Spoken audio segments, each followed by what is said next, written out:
going on? Let me turn this around. Wow, in this.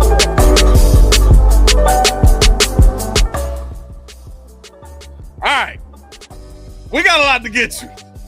I'm gonna try to hold back as much as I possibly can. Hopefully, we get enough people in here when I like really get rolling on this thing. But we ain't got a lot of time, right? So what we'll do is the latest I'm gonna go is 9 o'clock. That's the latest I'm gonna go, right? They called me a madman. They did. They talked so much stuff about how negative I was, about how I was bagging on the team, and I ain't believing nobody. Man, listen, I'm not a petty dude, but this might be a victory lap for me. This whole week might be a victory lap for me. I might take it, I might not. Either way, let's cut the music off and let's get right to this thing. What's going on, y'all? Let me know in the chat how y'all feeling tonight. A day removed from a horrible loss. Something that, you know, I feel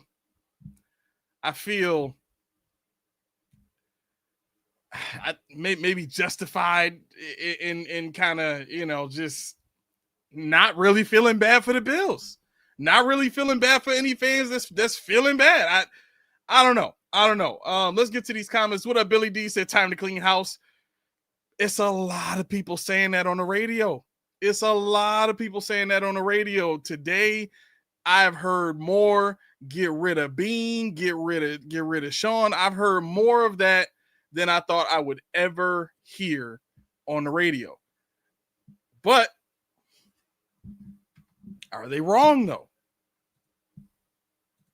That's the real question. Are they wrong though?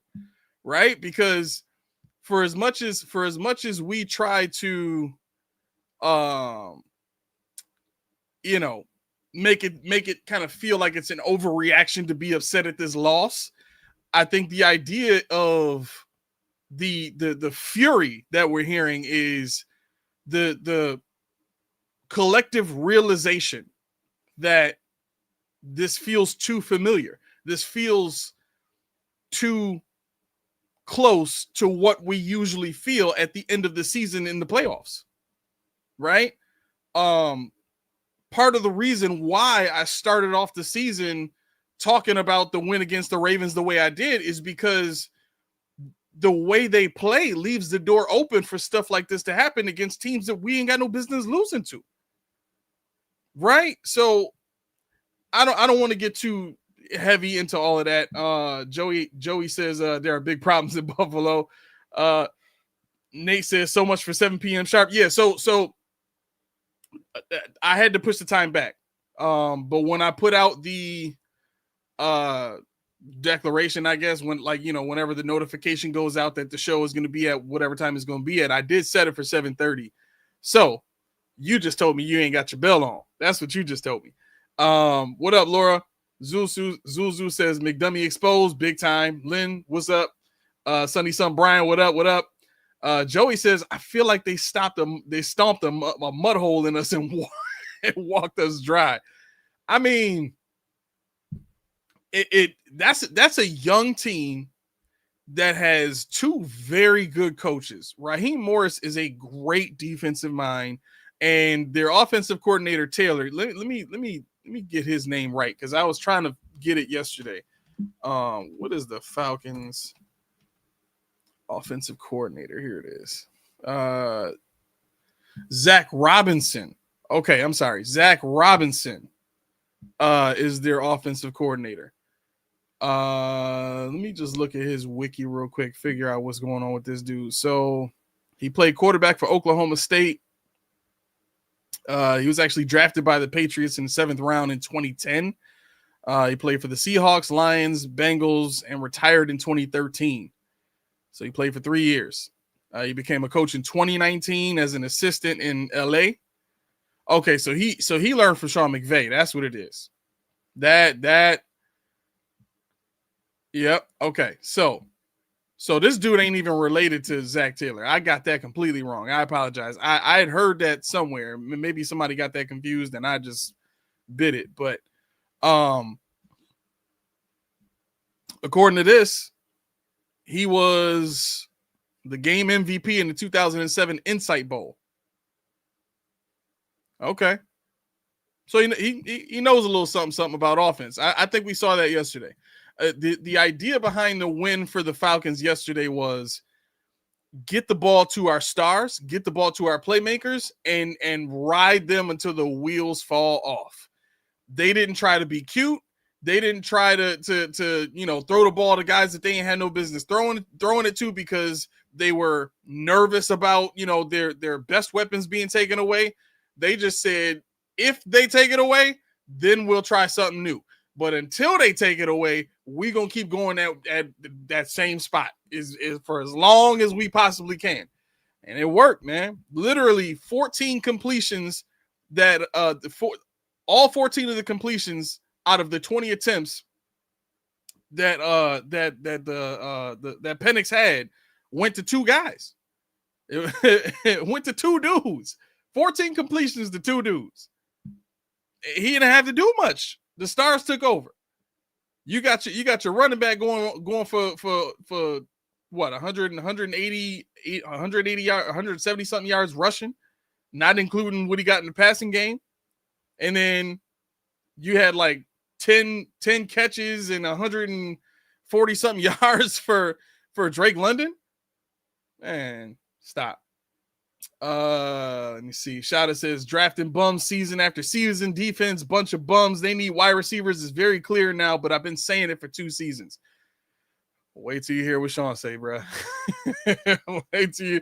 I'm not going through it today. So I was asked by Keys to go through Josh Allen's interview, and I'm also going to go through Joe Brady's interview. I had a chance to listen to it while I was shaving, and there was a spot that I kind of heard something in his voice, and I want to get to that spot because I didn't have time to like stop it, go back and look at him or whatever. So everything you're gonna see is gonna be a real reaction, a live reaction to it. But some interesting stuff coming up there. I'm just skimming through these comments here real quick before we get started. It says a lot of normie channels and mainstream finally seeing what's going on more than ever. Yeah, I mean, listen, prime example is Dan Mitchell. Dan Mitchell talking about they need to fire Sean McDermott and Brandon Beane. Like, I never thought I would have heard him say that ever. Like, unless Josh Allen was gone from the team and we couldn't find an answer at quarterback, then I could hear him saying that. But he's saying it now. Everybody's saying it now. And a lot of the stuff that they talking about is a lot of the same stuff that we've been saying on this channel all season long. I'm not even going to go back to the offseason and all the stuff that we were saying about the draft picks and all that. This my beast mode. This my beast mode. This that Deuce Trey. It's that Deuce Trey and Marshawn Lynch. I decided to wear this jersey today because a lot of Bills fans, when they see these jerseys, they get a little nauseous, right? They hate these jerseys. Well, we need to stomach it.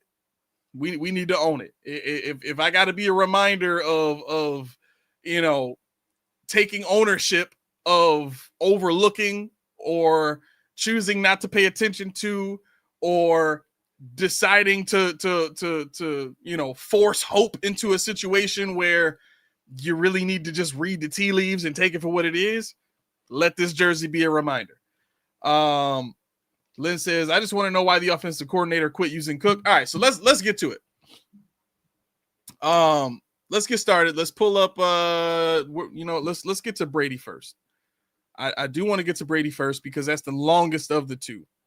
So let's pull that up here and add that to the stage. Bam. All right. Now I need to get to that screen. This one here. Scroll that down. Bam. All right. Here we go.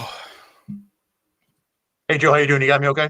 Yeah, we got you. So that last week it was the first drive end around to Dawson Knox that kind of got people talking. Last night it was the one with Elijah Moore. Just can you go into what the thinking was behind that play call in that spot? Yeah, I mean, obviously it didn't work. Not a good play call. Probably not a good timing of the game. Um, like we said earlier in the season, we needed to have those elements to our offense to be able to get the ball in the perimeter as opposed to just packing everything in at all times. But um, we've gone 2 straight weeks where we put the ball on the ground. That can't happen. And so obviously you have to look at myself in the mirror and say, hey, are we working that enough in those situations? Take the whole situation out of it. Are we working enough that for us to even put the ball on the ground? But like in that situation with the way that the game was going, much better play calls than that one right there. Do you examine that play call from a bigger point of view, a philosophical point of view of what do I as a play caller want to be doing in that spot? And I guess the way I'm going to break it down, and it's probably not fair to do it this way, but on the one hand, you have as Josh kind of alluded to last night, if we run duo or run something straight ahead versus what looks like a cute play, how do you philosophically approach when to stay with the tried and true and how often to go with the cute stuff? Yeah. Again, I don't see it as cute stuff. I see it as plays that, like I said, we've given a lot of sweeps to Elijah Moore this year, and they've been good for. He got a little offended at that. That was actually kind of funny. I want to go back to that question again. That was a good job by the reporter there. Tried and true, and how often to go with the cute stuff. Yeah. Again, I don't see it as cute stuff. I see it as plays that, like I said, we've given a lot of sweeps to Elijah Moore this year, and they've been good for us. But there's timing in the situations with it. There's look, we came out of last year, and we did a lot of just QB sneaks and teams packing it up in there, and we knew that that was going to have to be another element to our short yardage was being able to get the ball out on the perimeters. And do you run do you run downhills or QB sneaks and wait till they stop it to then be able to get to that? Do you do that so that they have to respect that, moving forward before you do? And then you always have the QB sneaks, right? They're obviously playing QB sneak in that situation. You see all the guys obviously put the ball on the ground, so it looks like it'd be a dead play as it is. But yeah, no, we evaluate all of that. You can move the pocket and do one of those, like the touchdown to Ray Davis. That's a play that could be ran in that situation. If you do that again and it's incomplete, it's like, hey, we should have been, downhill in that situation. So I think without giving away like scheme and whatever, that's obviously something that wasn't successful. Not a good play call in that situation. Regardless, if it works, you'd say it was a good play call. But when you look at it from the way that the game was being played and all that, it's not the right timing of it. And, those are definitely the ones that keep you up. Last one for me, whether it's with that particular situation or just in general, is there a need to get James Cook more involved in this offense? Not that he has a guy that you're not using at all, but he was very effective last night. And towards the end of the game, it seemed like he was not in as much as maybe you would want a player who would have that much success would was. Yeah, I think some of that, like if we had way too many 3-and-outs last night, and when you have those 3-and-outs, when you're living off schedule, it's hard to get back into a rhythm and continue to keep guys out on the field and kind of roll with it. And obviously the last drive of the game, we're living in 2 minutes, and the drive before that, we start with we get a tie, a carry, and when you go 3-and-out, and boom, you're not able to get the touches. But yeah, I mean, Jim was one of our best football players, and we obviously. Especially early in the season, the way that he was running, but we also have to make sure that we're also staying two-dimensional and being able to get the pass game going, and we have to get the pass game going better right now. And, but yeah, when Jimbo's on the field and we're giving him the ball, good things are happening, and it should help our pass game. So, yeah, we obviously have a lot to improve on, and we got to take advantage of this bye week. That's for sure. Thanks very much. So, based on what we're hearing so far, he's not actually answering the question, but I do think later on in this interview we do get to the heart of the reason why Cook is not being used in a certain way. So just be patient with the line of questioning here. We'll get to that point. Man, I wish I had a horn button or something like that, man. Jack, I appreciate it. Let me go ahead and read this comment. Thank you very much. Says, don't even get me started. I feel validated that the patterns I've been seeing for years, others are seeing as well now, especially with Bean. Exactly. This has been several years in the making. And there's a lot of people that are pointing to this series of events happening more specifically the last 5 years in a row. And that's a big deal. And that actually got mentioned in, I think, Sean's interview. It got mentioned in, and it got mentioned again in Babbich's interview. I don't remember if it gets mentioned in this one, but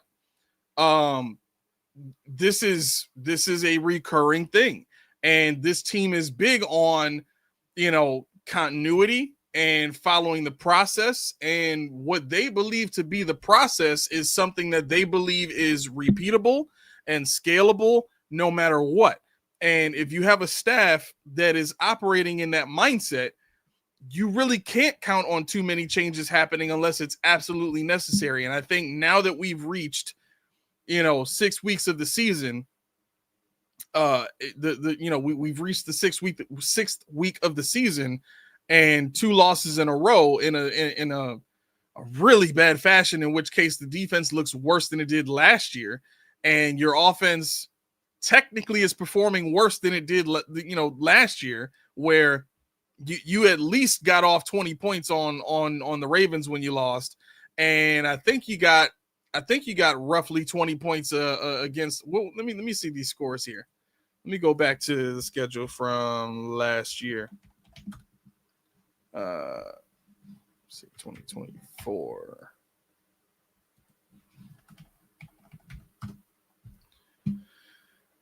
Okay, so yep. Saw that. All right. So where's preseason? Here is preseason. And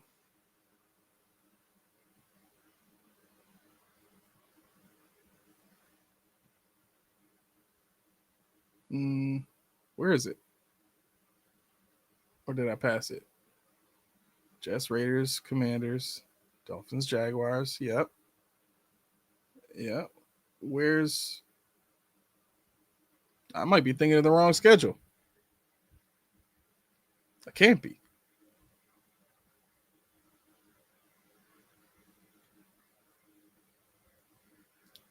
Oh, maybe I scrolled too far.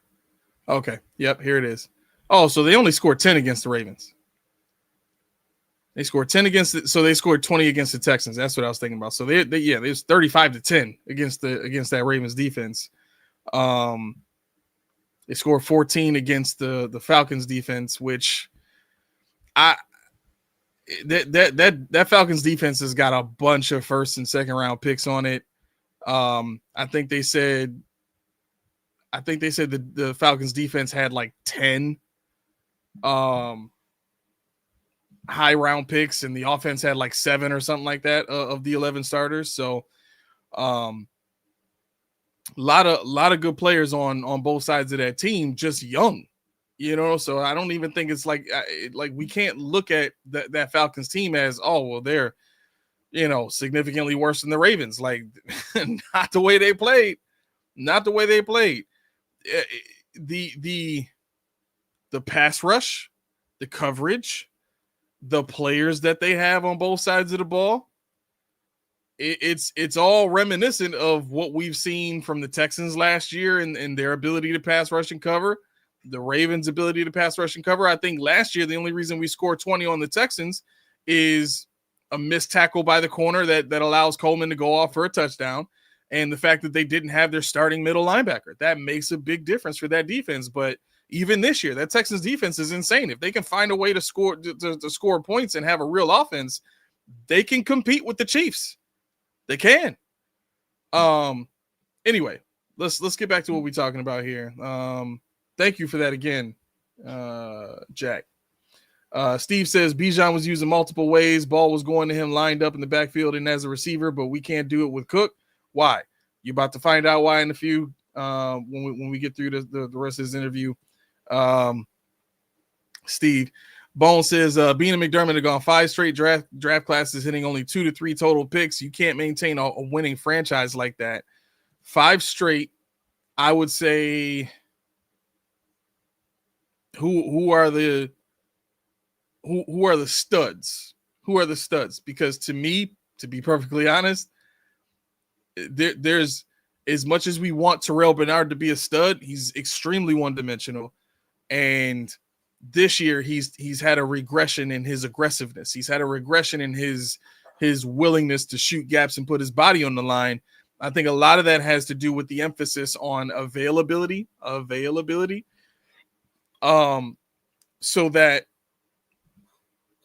that we don't have to see this team get too far into its depth and run the risk of having to play players that really shouldn't be on the field. Because all that does is continue to expose the coaching, expose the bad drafting and all that kind of stuff when you have to get that far into the depth. But all that's to say, I think Josh, Cook, and Walker. Josh, Cook, and Walker. I mean, Rousseau, he's starting to get seen. He's starting to make an impact. That's what we want to see. But for a guy who's about to make the money he's going to be making, we are going to really start asking the same kind of questions that we're asking about wide receiver and why we don't have a good corner. And we're going to be looking at that contract that he has and wondering, is what he's getting paid commensurate with what with the production that we're seeing? And all of that falls on Bean, because if you want a guy like that to be highly successful, then you have to do one of two things. Either you have to force your head coach to just take better players around Rousseau so that he can perform his best, or you have to convince your head coach to make some changes in the scheme that allow Rousseau to be used in a way that allows him to be his best. One of those two things has to happen, because what's happening with him right now is not enough, and it's not going to be enough. Get to one more comment, and then we got to get back on this. Shada says Pagula has to grab his nuts for the first time in his life and get rid of them two morons. Yeah. And I think part of what's going to happen, because I think we're going to lose to the Panthers too. I think the Panthers defense is actually in some ways better, or I should say more experienced than what we saw in the Falcons. They were the number 2 overall defense last year. Overall, they can rush the passer and they can cover. So it's not like we're going into Carolina, getting a cakewalk. And Bryce Young has started a full season in the NFL. He started every game this season. That offense is starting to move the ball well. And unfortunately, we're in their house, right? So us having 2 weeks to prepare for that team, I don't think it's going to be a matter of, making adjustments, because the reality of it is it's a personnel issue, right? It's a personnel issue.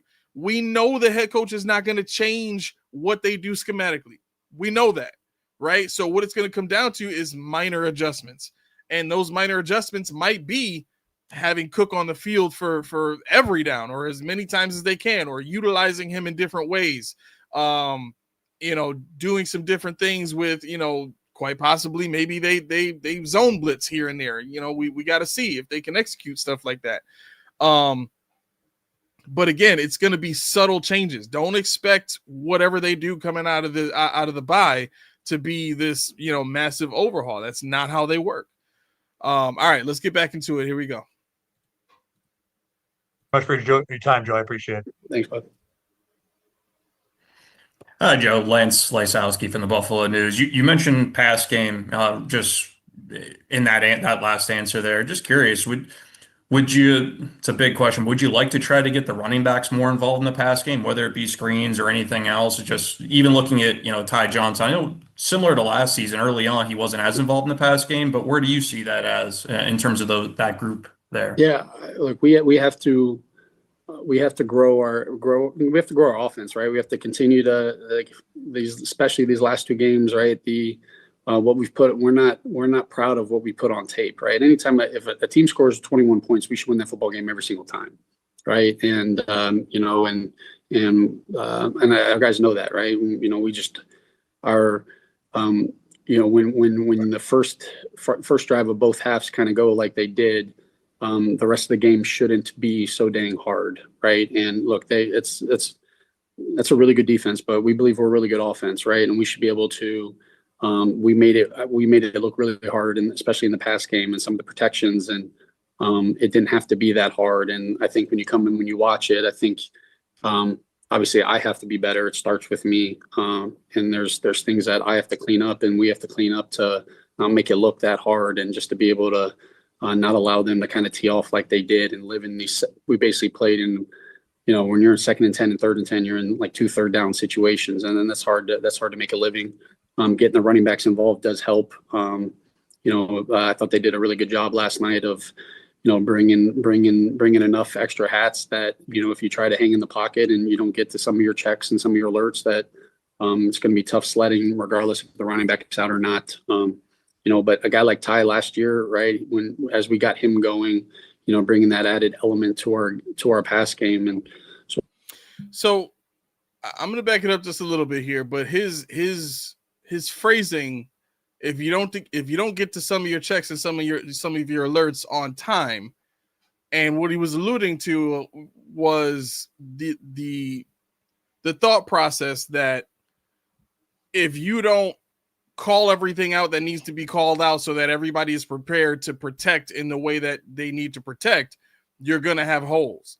So it's kind of a subtle or backroads way of saying they didn't call out the right protections, or they didn't get to all of them that they should have. And now this is a day later. This is after the coaches have watched tape.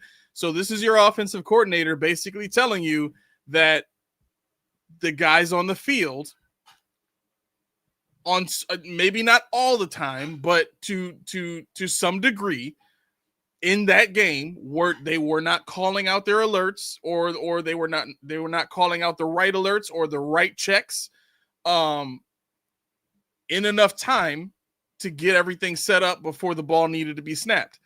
What does that mean? Well, that's a clock management issue for your offense, right? That starts with the offensive coordinator, and then that falls onto your quarterback. Now, I think part of the issue with that is Josh Allen doesn't play the Falcons often. It's a good scheme that they're going against with a lot of moving parts. They were doing a lot of disguising. They had 2 weeks to prepare this game plan for Josh. That matters, but it's not an excuse for as much football as Josh Allen has seen. It's not. It's not.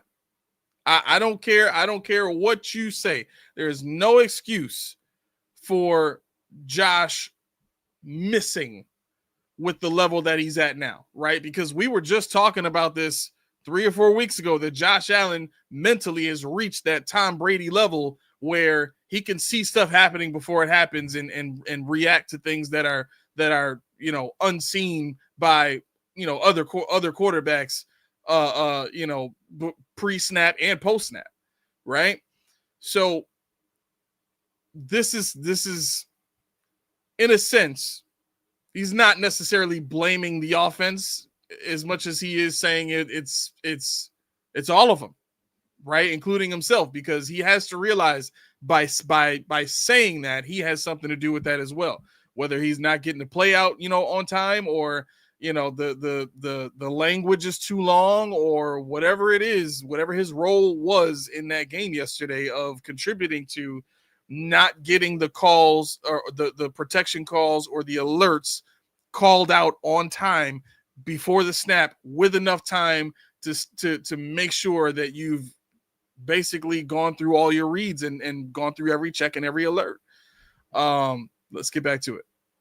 Regardless if the running back is out or not, but a guy like Ty last year, right, as we got him going, bringing that added element to our pass game. And so we have to, we'll be in here grinding away this week to figure out, where we have to grow, what has to change, not just like, hey, what are some issues, but like, what are some solutions, right? And I don't think I felt like when we hit the ground in Seattle last year is when we were 3-2 last year.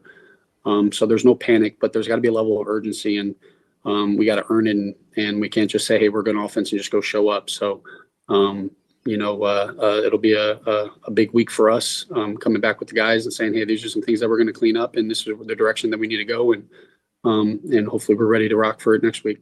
You guys seem to have more success on first down earlier in the season. It's just been the last couple of weeks. Some of that has been penalties, but is also some of it just the league reacts to what you're doing, and they see how the success you were having with the run game. I mean, how have you seen sort of that chess match play out as teams try to figure out how to stop you guys, and then you looking for that adjustment?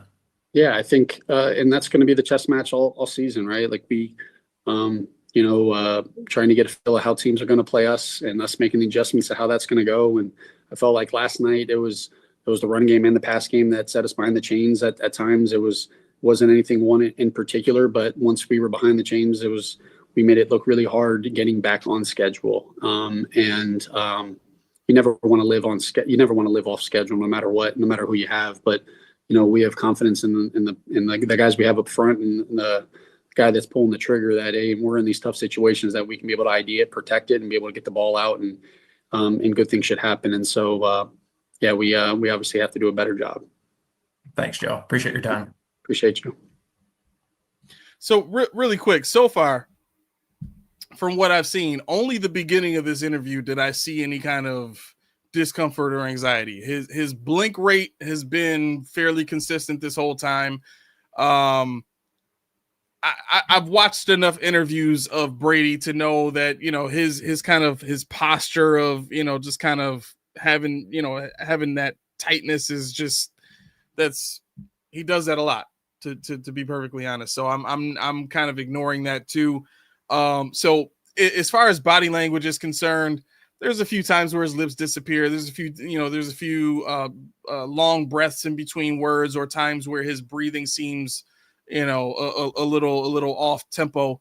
But for the most part, what he's saying matches what he's showing, which is a good thing. You kind of want to have the impression with these guys that, what you see is what you get.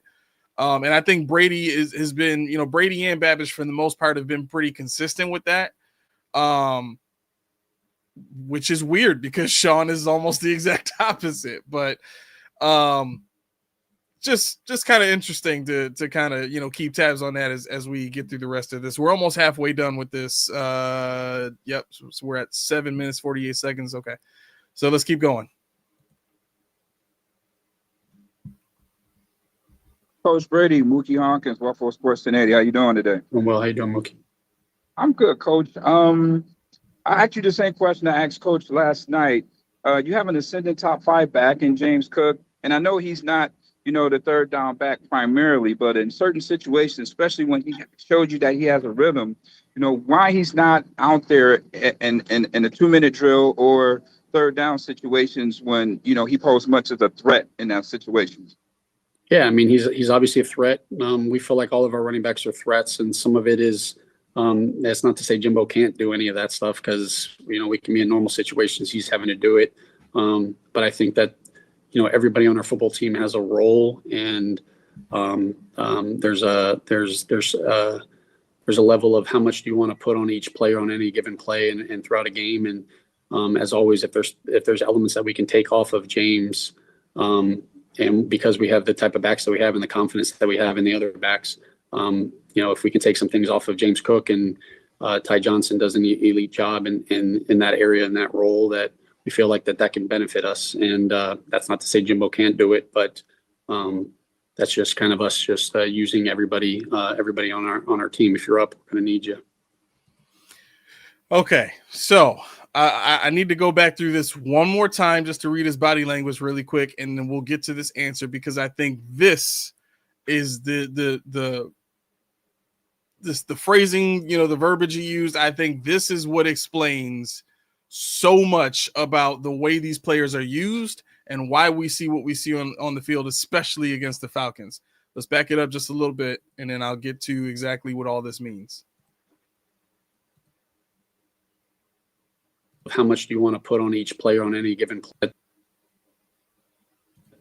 Everybody on our football team has a role. Some of it is, that's not to say Jimbo can't do any of that stuff, because, we can be in normal situations, he's having to do it. But I think that, everybody on our football team has a role, and there's a level of how much do you want to put on each player on any given play and throughout a game. And as always, if there's elements that we can take off of James, and because we have the type of backs that we have and the confidence that we have in the other backs, if we can take some things off of James Cook, and Ty Johnson does an elite job in that area, in that role, that we feel like that can benefit us. And that's not to say Jimbo can't do it, but that's just kind of us just using everybody on our team. If you're up, we're gonna need you. He was very uncomfortable with that. So if you notice, most of the questions that he's answered so far, the blink rate was a little bit faster. Right now, one of the things that people think happens when someone is lying is they think that every person that lies is the same. They have to hide their eyes, or they have to look away, or they have to blink really fast. There's a really, really good case to be made and this happens a lot, where if people are staring at you more and their blink rate decreases, not like astronomical, not by an astronomical amount, but he's making a lot more eye contact during this answer, and his blink rate slows, and you've got a lot more movement in the seat. You had a little bit of contempt with the when his mouth goes, you saw some teeth. That is a high level of contempt / anxiety, stress. It's more stress than regular anxiety, right? What I believe all of this interprets as is this is the company line that he has to go by, right? Because what we heard him say specifically is every guy's got their role. Every guy's got their role. And when you operate from that standpoint of everybody's got their role, what does that mean? That means, well, it doesn't matter what you do. It doesn't matter how good you are. You are just a player on the team. So there is no, if you start balling, we're going to feed you. There is none of that, right? So when we're looking at the way that the Falcons use their players, the Buffalo Bills are saying, we don't need to put Cook out there. We got Ty Johnson for that, right? We don't need to put Keon Coleman in the slot. We got Shakir for that, right? They see these players as filling very specific roles. Now, the one thing I will commend them for, right, because this is supposed to be a good thing, is you develop the kind of locker room that they develop where everybody is consistently engaged, and everybody feels like they're contributing because they know they have a specific role that nobody else is going to take, right? So you got Christian Benford going out there giving his all because he feels needed. He feels like this is my role. This is going to be me. This is, nobody can take this from me. The team trusts me. I got to go out and do my job for the other 52 in that locker room, right? But on the flip side of that, the downside of that is there's no incentive to risk, making big plays, to take the risks necessary to make those huge plays and become a very consistent playmaker. If you know that that's your job, and you know that there's no competition behind you, and you know that the coaches are seeing this thing as every single player has their role, well, then why the hell do I need to do anything outside of my job description? Why? Right? You think back to the play that we were showing you where Ramondre Stevenson runs for that touchdown, and you got Cole Bishop standing behind Terrell Bernard waiting for, some obvious opening of a gap so that they can go and attack, and they're still late to it. They're still late to the play, right? Why? Because in their minds, I got to make sure that I'm not letting anybody get away from me or get out of my eyesight that I haven't covered. Why? Because I'm more obsessed with doing my job than making the play. Does that make sense? That's what I think we saw in the Falcons game and in the Patriots game, is a bunch of guys trying to focus on doing their job as opposed to doing the job that's needed, right? One of the things that Sean will tell you, though, is if you look at Deion Walker's play, they'll say, well, he should have just been doing his job. Everybody in that game was just doing their job. And the reason that players get away from doing their job is because they start to look around and they start to feel like these dudes ain't doing their job. And if they ain't doing their job, I got to do it. I mean, realistically, that's what it comes down to, right? If you think for 1 second that these players are not going to Jordan Poyer in the locker room and saying, yo, what? You need to be starting, dude. Like, Taylor Rapp ain't it. The players know Taylor Rapp ain't it. They know Cole Bishop ain't it. But as your boy Brady just told you, everybody's got a role. Everybody's got a role. And right now, Poyer's role, specifically, first and foremost, is to coach up Cole Bishop. So that's why Cole Bishop only gets seated for 2 series, and then he comes right back in after that. That's why. It's unfortunate. Let's get a couple comments in here. Devon says, I guarantee if Andy Reid had James Cook, he'll be a superstar. Hell, even if Mike McDaniel had him, he'll know how to use him. I would go a step further. Look at Kyle Pitts and his usage on that team his whole career so far. Imagine if he was on the field with Andy Reid and playing with Mahomes and how they could use him. You could throw anybody on that team. Why? Because those coaches know how to put those players in the best possible position to succeed. Do this for me. Name 2 players, not named Chris Jones or Trent McDuffie, on that defense. I'll wait. Name 2 players. Most people can't. Those of you that are hardcore, watch every game, you might be able to.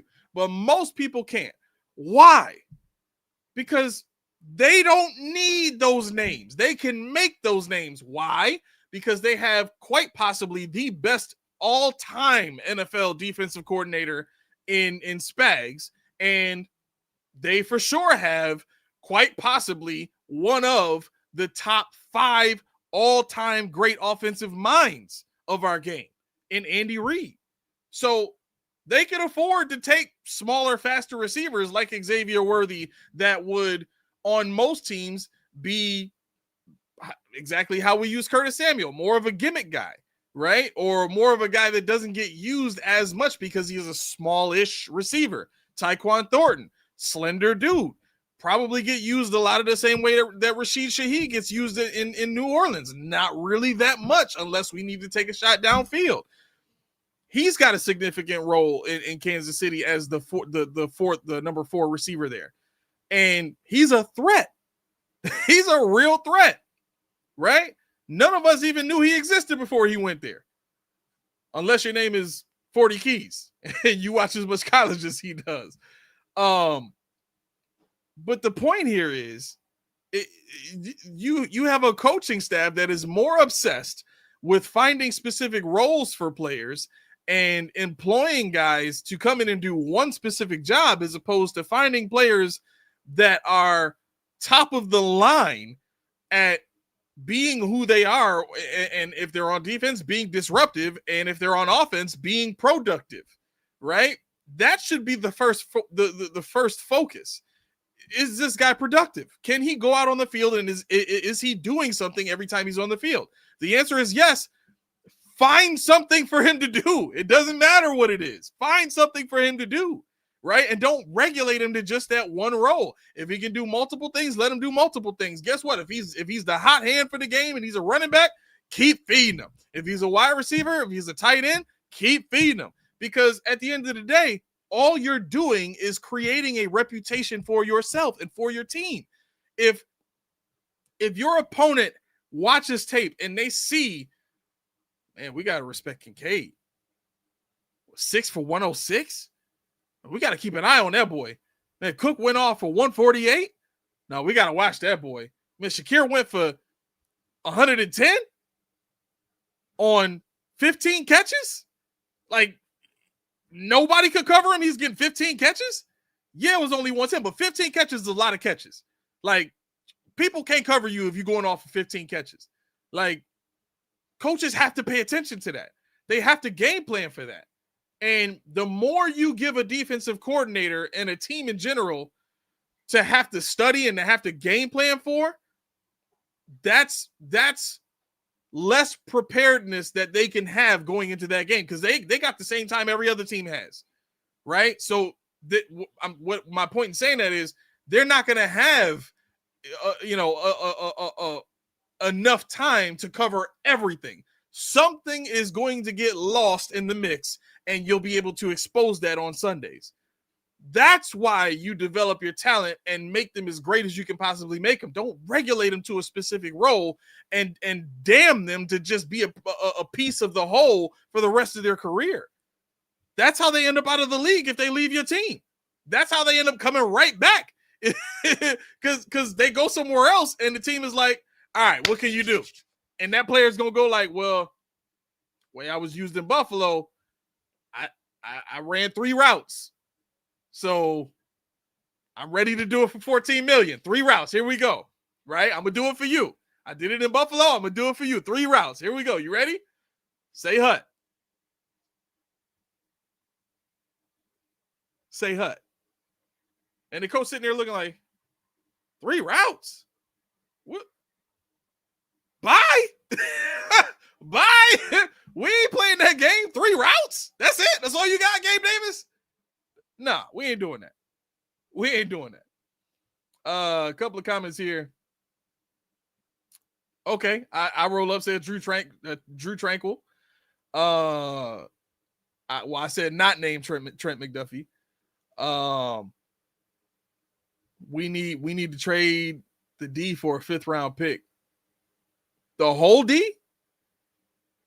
Just saying 69. I like that name. We need to trade the D for a 5th round pick. You got to let me know who you're talking about, just saying. Who specifically, right? Can't trade the whole defense for 1 5th round pick. Bones got it. Karlaftis and Tranquil. You probably watch college. Nate says, not in the good, nasty way. IRU? What does IRU mean? He says, remember that preseason narrative from McDermott to get nastier? Yeah, and that was the crazy part. That was the crazy part, because a lot of the same stuff that Sean was saying in the preseason is all stuff that we're complaining about now. It's all stuff that we're complaining about now. The tackling, the toughness, the attention to detail, all that stuff. It's all stuff we're complaining about now, right? But we getting short on time. We gotta get to this, because I definitely want to get to Josh. So let's get through this. We're halfway through here now, officially on this interview. So let's get back to it. Okay. And when teams get booked on you, how do you stay creative to keep continuing to have the same successes that you had the first 4 games? Yeah, I think like as always, right? If some things show up on tape, you're going to see it again, right? And and we know that, and we can't be surprised if we see looks that he's back in his that you might not have seen on tape, right? It's a copycat league, and you're always going to see a little something. And not saying there was things that showed up that New England showed up. I wouldn't say it like that, but there's always going to be blitz patterns or protection looks that might show up across the season, and that the following team is going to kind of see that and see if they can attack it the same way. I don't look at it as like, man, what we're doing offensively, like anything is broken, or like, oh man, we don't have answers. Like, it's more of us right now. I think we're in a product of right now beating ourselves a little too much. And I said it last week, it's too hard to win in the NFL when you're also having to beat yourselves and trying to overcome that. And we have to do a better job of staying on schedule, both in the run and the pass. And if we do that, you can see on those first 2 drives what it kind of looks like. And when we had the 3 and outs and we were struggling to, once we get a first down, and good things usually happen. And last night, we didn't do a good job of doing that, and that's unacceptable. All right, Coach. And you found some success coming out of the second half with James Cook running the ball, and you was going downhill off play action with Ray Davis. What made you go away from that?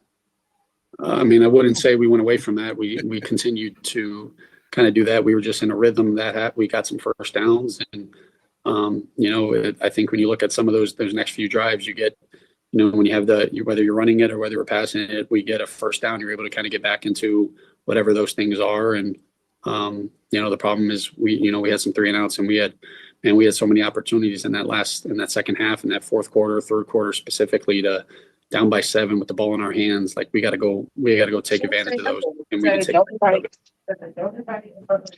Appreciate your time, Coach. Enjoy your bye week. Thanks, bud. He didn't like that question at all. Hey, Joe, John Warley, Pete.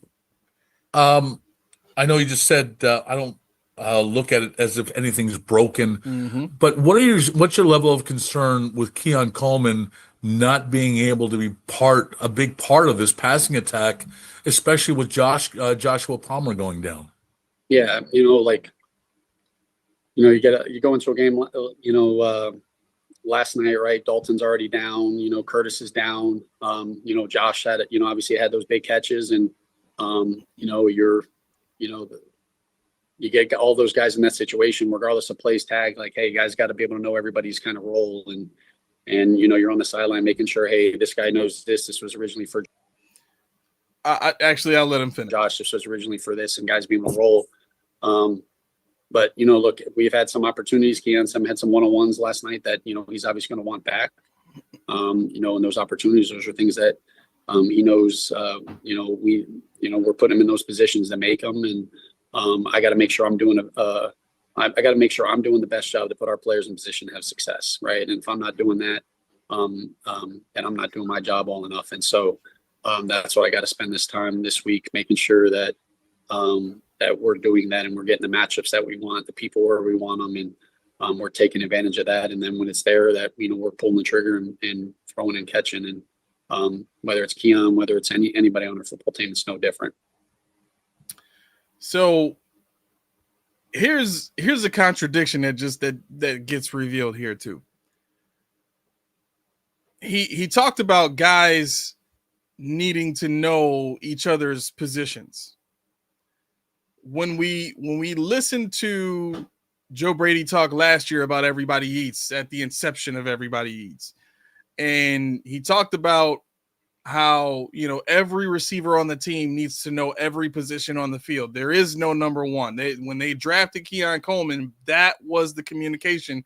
No, he's not an X. He's got to earn that. And look, we want all of our guys to know all the positions. So Keon's not gonna be any different. He's got to come in here and he's got to learn all the different positions. And then you hear Joe Brady talk about the system and how they're gonna do a lot of the same formation. Or I'm sorry, they're gonna do a bunch of different formations, but a lot of the same plays. Well, when you run that type of offense, you do need every receiver to have an understanding of every single specific role, that any other receiver or tight end is running in that offense. So that if you are in, hurry up situations and you need to swap sides or you need to take advantage of a matchup or something like that, you understand where the position you're in on the field in that formation and exactly what your job is at that point and how to attack the defense with it. So I'm bringing this up to say that really the idea that every player has their role as a justification for why James Cook is not going out on the field on third downs and fourth downs flies in the face of the everybody eats mantra, because if everybody is supposed to know everybody's role, then that means Coleman should be able to play in the slot. Shakir should be able to line up out wide and do all of the same stuff that any other receiver that lines up outside is being asked to do. But that's not the case. What we're seeing consistently this season is Keon Coleman is getting a bunch of fades. If he's not getting a fade, he's getting a slant. Everything that Coleman gets is a dig, like a deep dig, or a deep in or a deep comeback, right? And that's if the Bills feel like they're going to have enough time for him to run that, or they run a fade or a slant. That's all they do with Coleman. Shakir, whip routes, crossers, deep crossers, basically anything that any natural route that that the slot position would normally run in any kind of offense. This offense is a combination of West Coast with some air raid concepts thrown in there, for some of the deeper yardage, that they might need, deeper plays and stuff like that. But to me, it's just a huge contradiction. It really is. It's a major contradiction when you where you see lies at. Oh yeah, what I'm exposing. Yeah, it's exactly what it is. I mean, you can't put guys in specific roles and say this is your role. Don't go outside of it. But at the same time, you want everybody to know each other's role. That can't be a prerequisite of you showing the coaching staff that you have the offense down if you're not ever going to be put in a position to play that other position. If it really comes down to that, then what does that say about Max Hairston's ability to get the playbook down? Because if his job or Keon might be trash. Yeah, I get it. He might be. But again, as I started to say, what does that say about Max Hairston? Because it's a little more understandable if Max Hairston's got to learn, all the positions. If he's got to learn a little bit of nickel, a little bit of safety, so he can understand the interchangeability of the formation. If they, if he's got to line up a certain way pre-snap and then bounce right back to his outside position post-snap, that might be something they decide to dial up. So guess what? You've got to know all the different ways that a nickel would line up. You got to know all the different ways that a nickel would drop. Other side of the field, you've got to know how the far side of the field, depending on the hash mark you on, what coverage is to expect, how to line up, all that kind of stuff matters, right? But that's not the case, because Brady is telling us every guy has their own role. So if Max Hairston's role is his own specific role that has nothing to do with anybody else, to me, that makes it worse that he hasn't gotten the playbook down by now. That's way worse. Nate says, do your 111, but know all 11. Don't make sense at all. Coaching cognitive dissonance. That's exactly what they're doing. Billy D said there's no flexibility in this offense. That they don't want it. Steve Lynn says, look how creative the Falcons lined up Bijan. Why couldn't Brady do that with Cook and Johnson? And Cook did all that you saw with Bijan at Georgia. Ironic. Exactly. I showed you the play. I showed you the play yesterday where the Falcons ran that screenplay, and they had the receivers. They had all the receivers lined up on the right side. They snapped the ball. The receivers run up about 10 yards, and they kind of just pause and wait for the defenders to start trying to rush and go get Bijan before they start blocking. They worked that play to perfection. Swin says trade for AJ Brown. They can't afford him.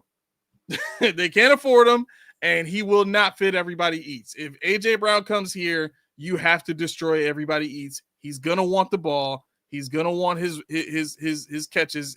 He's gonna want his touches every game, and justifiably so, because he's a great receiver. That if you feed him enough, he can wreck the game for the opposing team. I roll up says and watch next game they'll give Keon a jet sweep. Yeah, they gave Knox one already. Who's gonna be the next guy to get a jet sweep? Maybe they'll put Alec Anderson out there and give Alec Anderson a jet sweep at the goal line, right? Billy D said, if this is a problem, then coaches aren't coaching.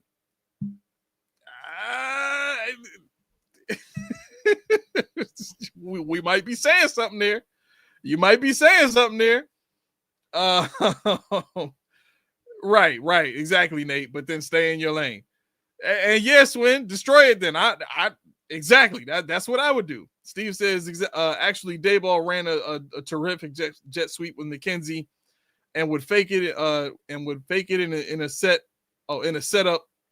Oh, fake it and set up a great play action. Remember when we used to really dominate on offense? 2020, man. 2020, 2021. Those are the days, man. Those were the days. 2020, 2021, and 2022. I miss those days. We got to get to the rest of this. Here we go. And just as a follow-up, and I appreciate the answer. There is a discussion out there that maybe the everything eats model, that you don't have enough depth or at receiver right now or to enough overcome talent. some of the issues that you've had and injuries that you've had. Where is your confidence level in your receiving group, given what happened yesterday, minus Dalton and after Palmer went down? Yeah, I think you guys think I'm lying to you guys when I say that I'm good with our guys. Like, I have confidence. You ain't got no choice. We've lost 2 games. It should feel, at least from the outside, it should feel like the sky has fallen, right? It should, there's got to be a level of urgency, and we're not okay with how we've played. But unfortunately, we've been in this position before, and I believe in the coaches and the players that we have that we're gonna figure it out. We're not gonna figure it out just because we have before. We're gonna figure it out because we're gonna dive into it. We're gonna come up with solutions and oh my God, that's BS. Again. But he has no clue. I said it's a training camp with all the injuries. As long as there's 11 guys in the huddle, man, I'm gonna have all the faith and the confidence in the guys that we have. I don't blink. Injuries are gonna happen. Guys aren't gonna be out, man, and if I don't have confidence in them, how can I expect them to have the confidence in themselves and be able to execute the football play, man? So I have nothing but confidence in the guys that are out there, and it's my job. I have to do a better job of putting them in positions to have success. That's true. Thanks, Joe. Thanks. Hey, Joe, when we talked to Sean a little bit ago, he mentioned some of the great conversations you guys have already had as coordinators and Sean together, and also mentioned some of the things that, he wants to do to help win this bye week, attack the bye week. Now that you guys have a 6-game sample size, with some of the good that's happening, some of the things you want to improve on, how do you look at accomplishing what you need to accomplish in this week off? Yeah, I think I think the biggest thing is don't assume anything, right? Especially coming off of 2 losses, it's a natural tendency to just think you're not good at anything, right? And then there's sometimes you can get we know exactly. You can fool yourself into thinking, all right, well, hey, we were good at this before, so we're just naturally good at this. And it's a new year. We have new pieces. People have studied us. We've done things differently, and so really making sure that we're looking at everything without any assumptions and like, hey, what? And when we look at it, I don't care about the efficiency. It's, hey, did a play work just because Josh scrambled? And does that mean it's a good play? All right, hey, did a play not work because, hey, we just it was an errant throw? And so making sure that we're looking at everything, not just hey, it's taking the analytics out of it, but just what do we see on paper, and who are we this year, and how do we need to evolve this year, and not worrying about what it looked like in the past or what it's looked like in these 6 games. And like I said, last year I didn't feel like we hit our ground until we hit Seattle, and I don't want to wait a few more weeks to hit that. And so there needs to be a level of urgency of us figuring out we've kind of put on tape and how we can continue to evolve, how we're being attacked, and where to go from here. Thanks, Joe. Thanks, man.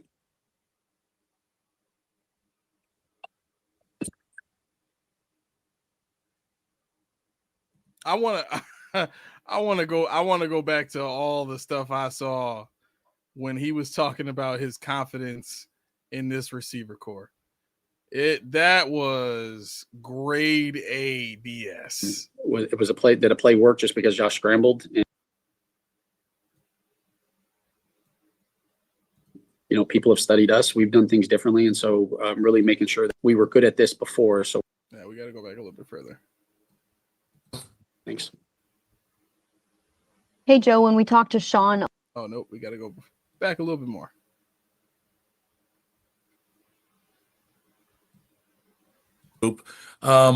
Given what happened yesterday, minus Dalton and after Palmer went down. Yeah, I think you guys think I'm lying to you guys when I say that I'm good with our guys. Like, I have confidence. It's a Look, we've lost 2 games. It should. So 2 things right off the bat. You get a fake smile, right? I want to see if I can pause it right when it happens. Receiving group, given that Say that I'm good with our guys. Like, I have confidence.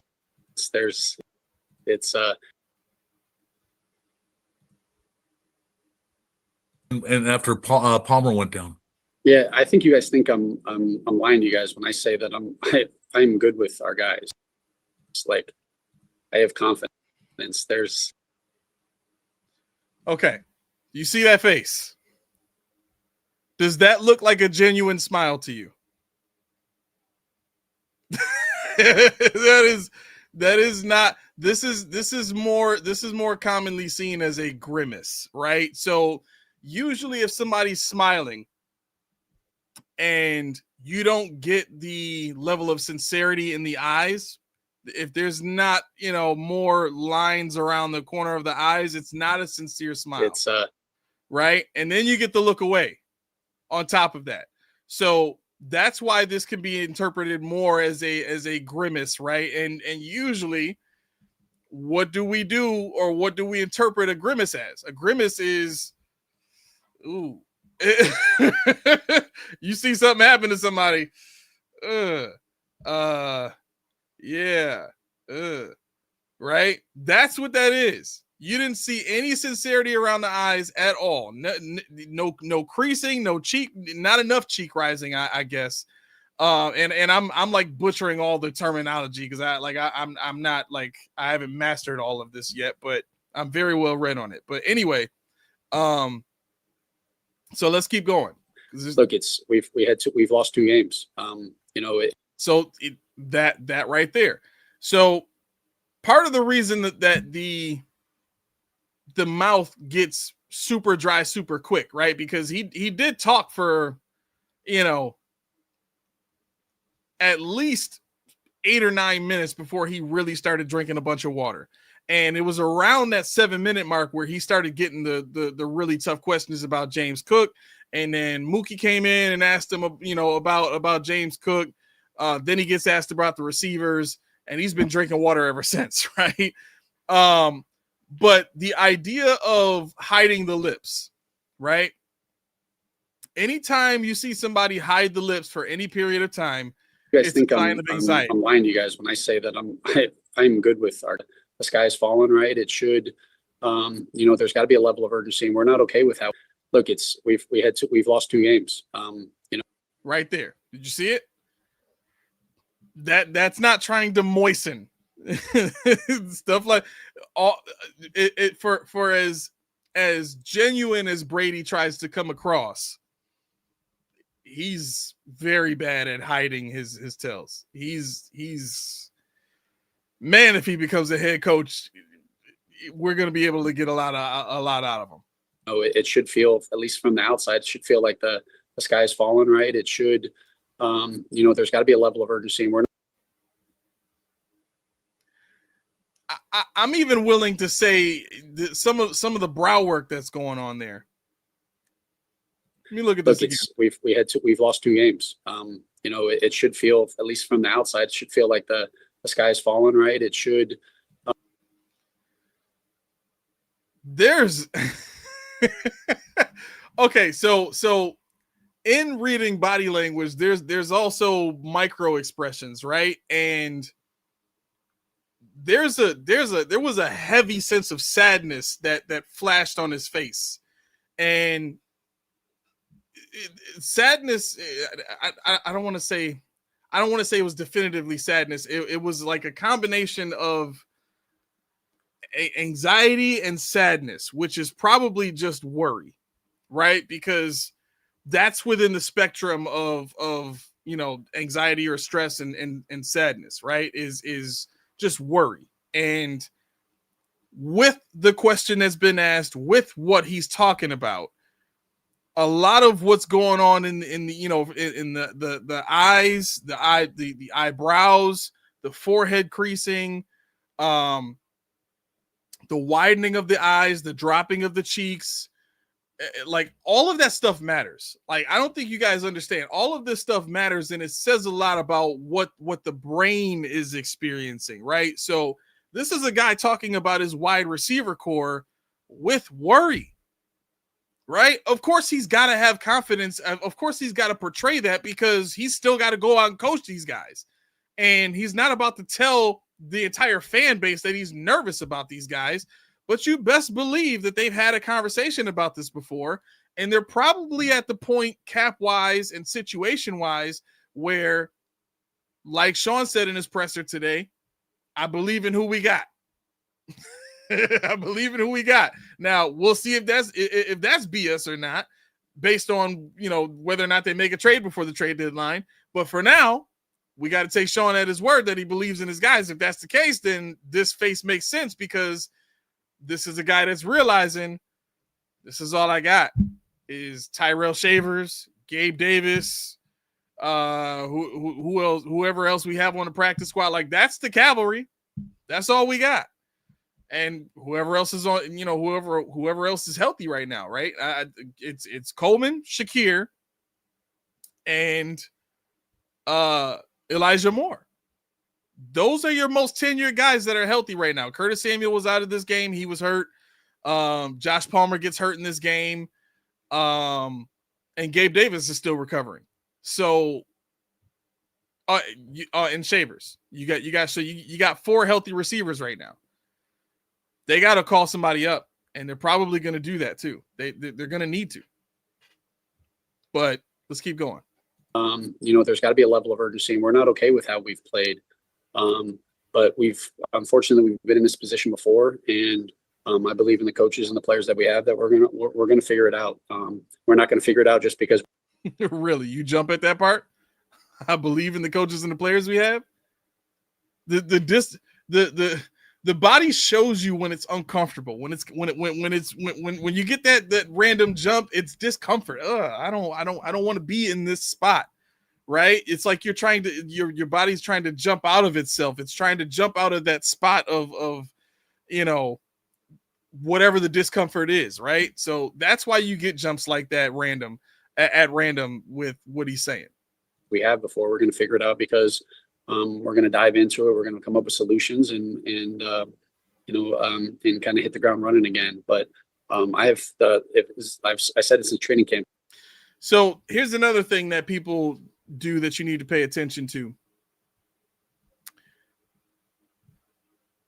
Unless it has to do with their culture, and by culture I mean their ethnicity, where they're from.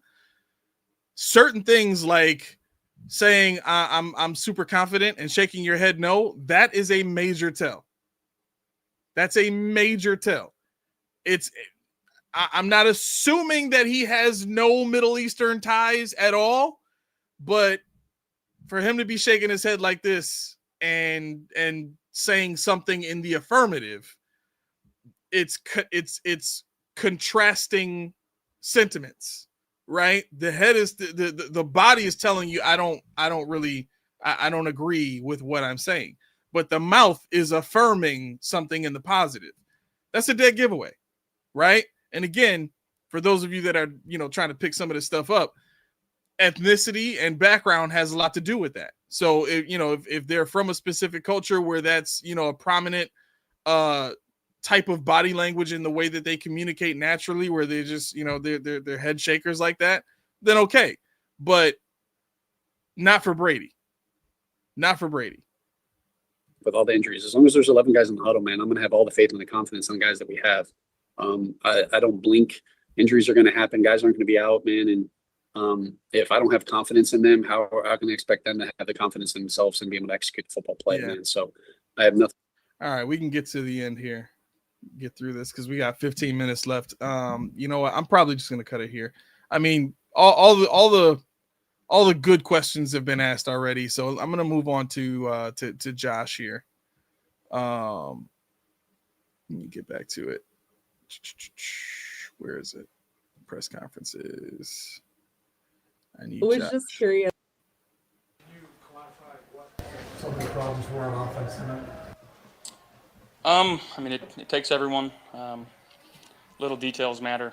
I wasn't good enough tonight, and we gotta find ways. We had some God-given opportunities. The play at the end of the half, Taylor Rapp busting his butt to make a play there. The field goal block. We had our opportunities to, take advantage of, and we didn't. Jack, I felt like you were under unusual amounts of pressure. Can you kind of tell us what was going on there? Yeah, they had a good plan. Looks like they, came off a bye week and got the game plan us quite a bit. And again, I got to be better and seeing the things that they're trying to do to us and make adjustments accordingly. Right to the black field.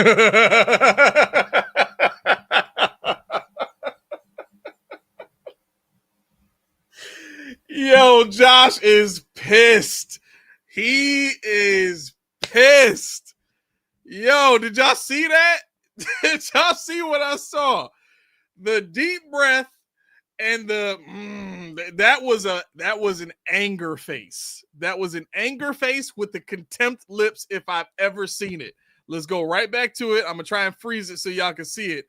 But he is not happy that he has to talk about this game in this way. And you saw the frustration in the game when Elijah Moore ran the wrong route. You saw it coming out towards the end of the game where he just had nobody to go to.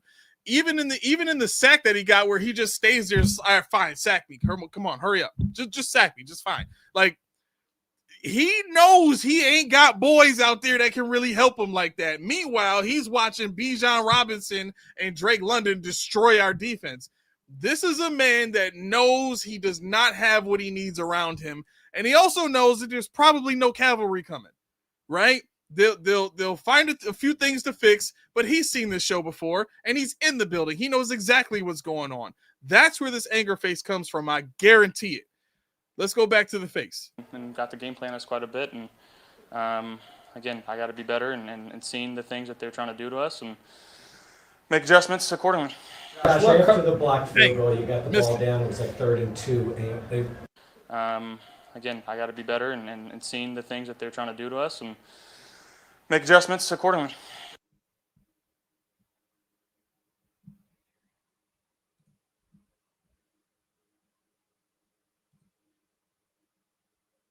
I want this to clear up so y'all can see the face.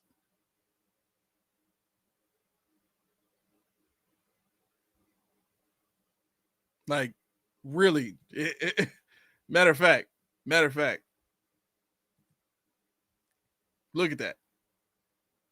Look at that face. He is mad. That is a mad face. The furling of the mouth at the sides, it's not going down. If anything, it's going up, right? It's curving up. But when you combine that with the creasing around the nose, what that is imagine what a wolf does, or imagine what any animal does when it's angry. What does it do? Shows its teeth. Ugh. Right? Ugh. You see how the corners of my mouth go up and the creasing around it, right? That's how you can tell that this right here is anger. It's contempt. He's pissed. Right? He's trying to stay calm. He's trying to answer right. He's flaring his nostrils too. Exactly. Thank you, Nate. He's pissed. He is not happy with what's going on with this offense right now. And I don't think it really has much to do with I guess I could say it that way. It doesn't have much to do with the scheme as much as it does the personnel. And this is what you get. We don't have much of this. This set for Josh is only about 7 minutes long, so let's get to the rest of it here. Josh, after the blocked field goal, you got the ball down. It was like 3rd and 2, and they called that sort of reverse to Shakir. Last week, Sean said things got too cute. Does that seem like that kind of a too cute play? Listen, if it works, it's a great call. If it doesn't, it's not. If we run the ball there just downhill, it doesn't work. It's not a good call, right? Something that doesn't work is not going to be a good call. So we roll with it. Josh, what coverage were the Falcons in, and how well did they do a good job of disguising that? Yeah, played some man. Shown quarters and played some man to it. We gotta be better. The loss of Palmer, how did that impact you guys moving forward there? I mean, not great being down Dalton, obviously down Curtis. Guys got to step up in that position, and thought there were some plays made tonight, and but we gotta, again, I gotta be better for this team. How difficult? You saw that little smirk at the end there. That is. So he doesn't believe what he just said, but he knows he has to say it, and we've heard him say this several times. I got to be better, even though we know Josh is doing the best that he possibly can, and it really comes down to him having the pieces around him. I'll back it up real quick so that you guys can see it. Let me blow this up a little bit more here. All right, here we go. Got to step up in that position, and thought there were some plays made tonight, and but we gotta, again, I gotta be better for this team. There it is. You got one side. Whenever you get a one side furrow, that's a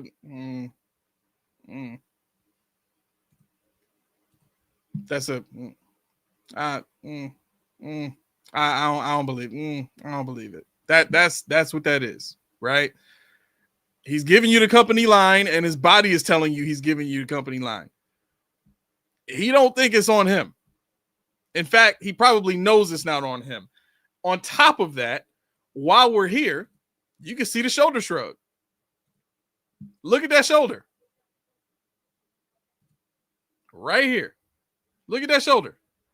You got the furrow of the mouth, and you got the shoulder shrug. The shoulder shrug usually shows uncertainty, right?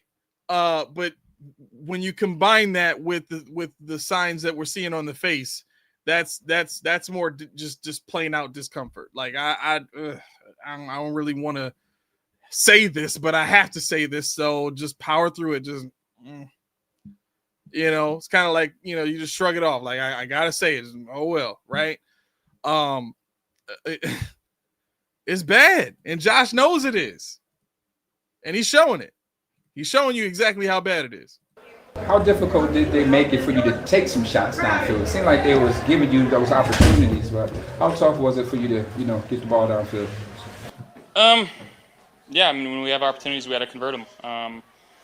Coming out in the first play, thought we had a good play there. Obviously, it worked. Didn't win. I'm sure you like to win on the bye on a win, but does the bye come at a good time? Back-to-back losses and some things that have knocked down the Bills. I mean, it's gonna eat at me the next 2 weeks. So yeah, I mean, a lot of stuff to clean up. We'll put our focus to our next opponent and go from there. Did you hurt your hand in the first half? No. Are you playing completely healthy right now? Yeah. Josh, what's to learn from this defeat? I know it's just fresh off, but what's to learn from this? We got to take advantage of our opportunities. The ones I alluded to earlier. Some things that absolutely completely went our way, and it sucks when you feel like 2/3 of your teams, the offense and the defense, are doing their job, and you're the team not to pull your weight. It sucks. So again, gotta get in the film room and learn from our mistakes and move on. You said the other day that through the first 4 wins, you didn't feel like you guys were even at your best at that point. Now with these last 2, is there a little, not panic, but is there a little bit of eye-opening right now to what's going on? No, I wouldn't say so. I think it's things that we know what to improve on. Got to put in the work, and we got to do it. What happened on that 4th and 3 play when you tried to flick it? You couldn't get your emotion in on that play?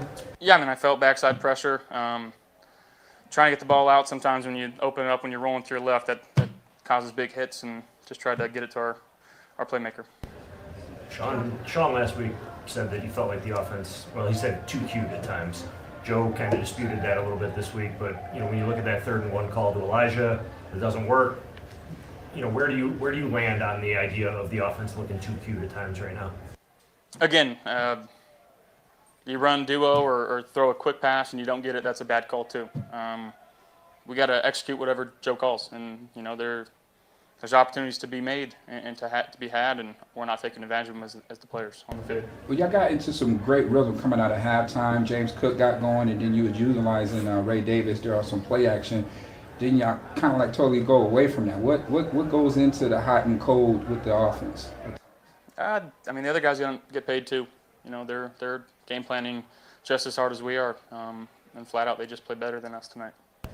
Josh, I'm sorry you got us big similar at the start, but after cleaning up. That was borderline contempt for the question itself.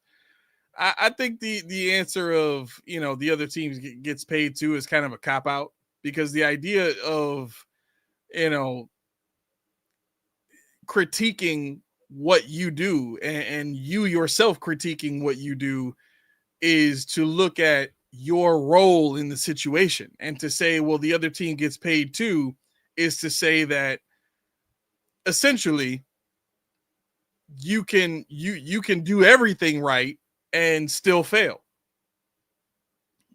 That can't happen in football. In fact, more times than not, that's not even true, right? If you're doing everything right, you should win the game, period.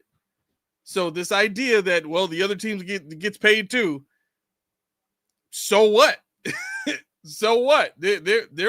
They came into the game knowing you get paid too. They came into the game knowing that Josh Allen gets paid more money than anybody on the Falcons roster. They came into this game knowing that, and they still beat them. So don't come off with this. Yeah, well, the other team gets paid too. He had contempt for the question. That's really what it comes down to. You can see it on his face with the same, you know, hiding his lips and contempt, and, you know, the furling, right? It's nonsense. It's absolute nonsense. Turnovers so much last year to have a string of them now the last few weeks. Is there anything defenses are doing differently to you? No, I mean, the one before half, again, ball gets deflected out of my hand. The one at the end there, you're in dire situations, ball gets deflected. So, honestly, if I could take them back, I'd take them back. But, yeah, I gotta be better. Josh, you've been sacked, I think, 11 times this year. I think it was only 14 all of last year. You're almost at that total. What's happening that is allowing the pressure to get to you? I gotta be better. Protections, IDs, movement in the pocket, just gotta be better. There's also a source of reasoning that your receivers are not getting open quick enough. I mean, you're forced to look, and you're getting the pressure. Is that part of the problem? I mean, you can beat man to man with a perfectly thrown ball and a well thrown ball, and you know, we got to take advantage of those opportunities. Josh, obviously frustration the last 2 weeks, but is there anything that you can take from an optimistic standpoint to maybe see it turn around soon?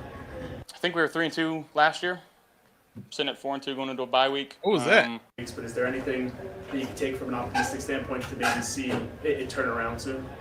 Oh, did y'all see that? Wait a second. Boom, let's blow this bad boy. Y'all need to see this. Oh, y'all need to see this. Oh, boy. This is golden. We got to take advantage of those opportunities. Josh, watch his eyes. The last 2 weeks, but is there anything that you can take from an optimistic standpoint to maybe see it turn around soon? I think we were 3. Did y'all see that? Nah. One more again. 2 going into a bye week. You know, that you can take from an optimistic standpoint to maybe see it turn around soon. Yo, the man was like, I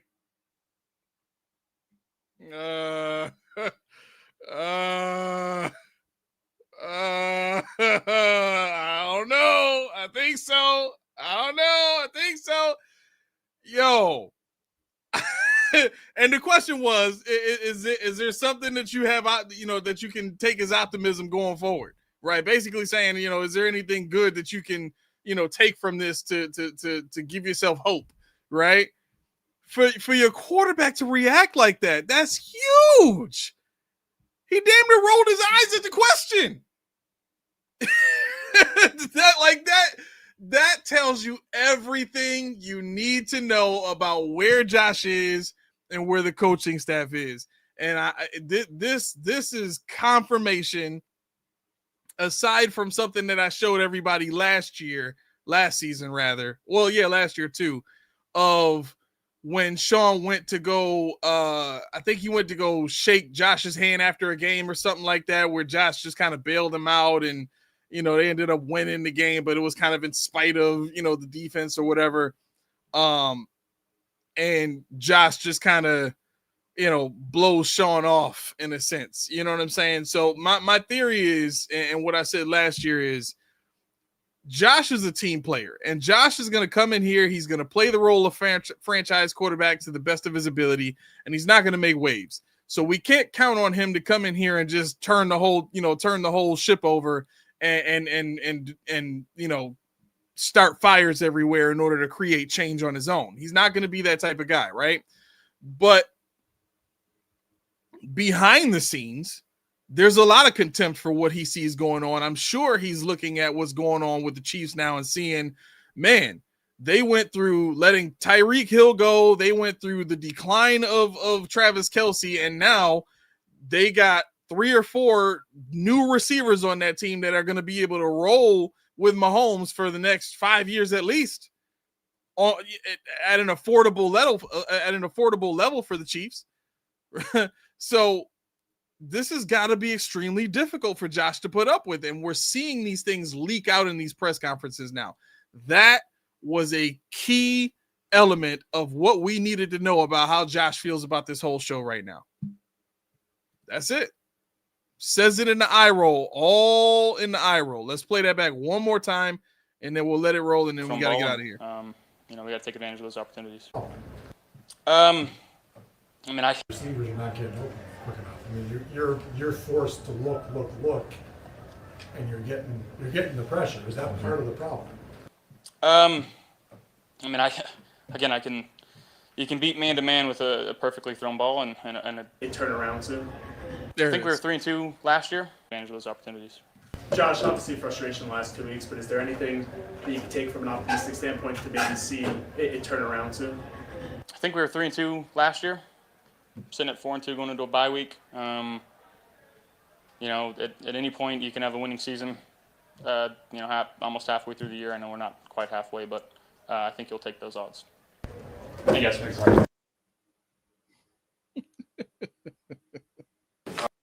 That's enough. Get that out of here.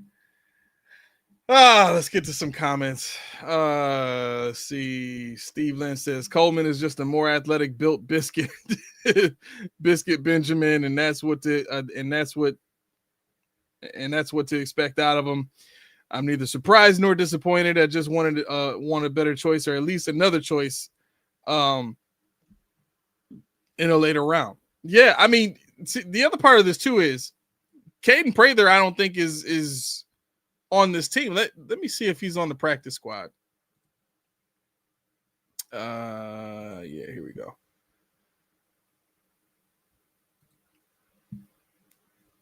Because I like Caden Prather coming out of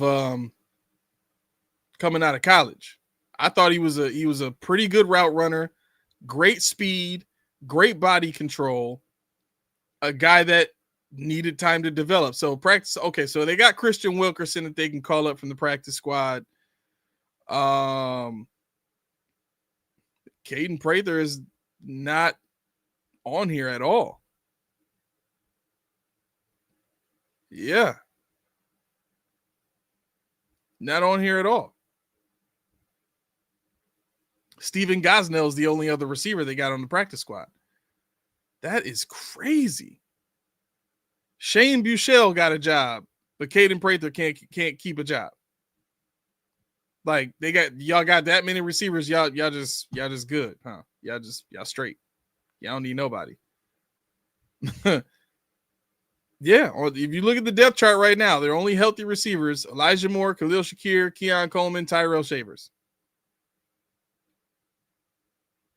They're going to have to call up both of these practice squad guys just to have enough players for if somebody gets hurt. That's crazy. So now you're going to have to count on Christian Wilkerson. Right? Because at the end of the day, you're going to do what? You're going to roll Khalil Shakir's in the slot. Coleman is going to be outside, and you're probably going to start Elijah Moore over Shavers. And then Shavers will come in, sparingly. But he's still got to play special teams, if I'm not mistaken. So he'll have to probably split with Wilkerson because of the fact that he's going to have an increased role. So we're going to see Wilkerson called up for Carolina if Curtis Samuel is not back by then, which is crazy. It's crazy. Lynn says Brady's play calling has been truly awful. The talent on the offense, on the offensive players is low caliber, except Allen and Cook. And let's face it, 90% of the defense is playing injured or not at all. Caden Prather, did he?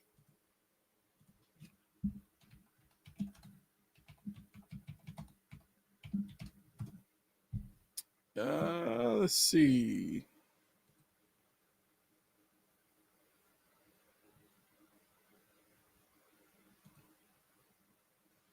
Where is he now? Wide receiver. Oh, so he's currently on injured reserve right now. But it still says Buffalo Bills. This is on his Wikipedia page. Let me see.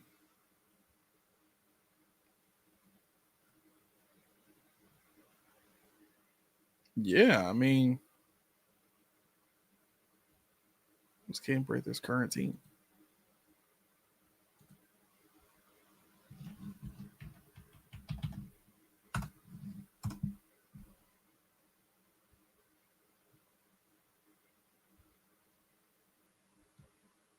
Let me see Broncos. I don't want to just give up.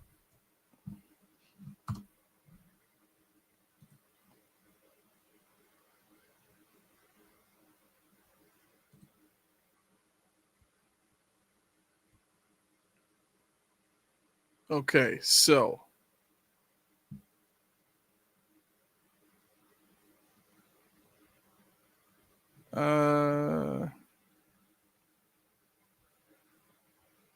so these are all the listed transactions as of May 9th, 2025.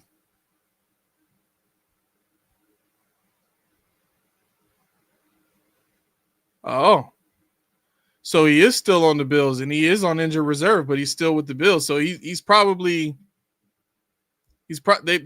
kept him on the practice squad, but he's on injured reserve right now. So once he comes off injured reserve, and I don't know what the injury is. What's the injury? Let me see if they got it here.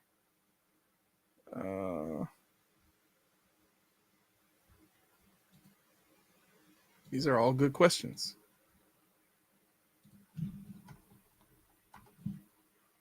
Here it is. All right. It's a hamstring injury that occurred in training camp. He ended up being waived. They reached an injury settlement on August 28th.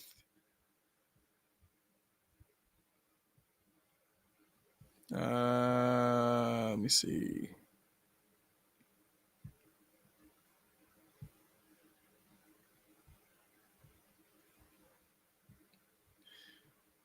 Okay, so as of October 1st, the Heavy Sports report confirms he was released from the team with the goal of him reaching an injury settlement.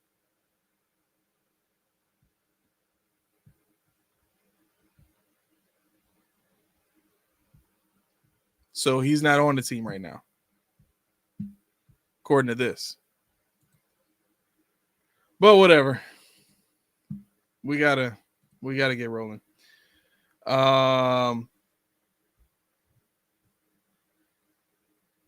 Yeah, I don't recall him being injured either.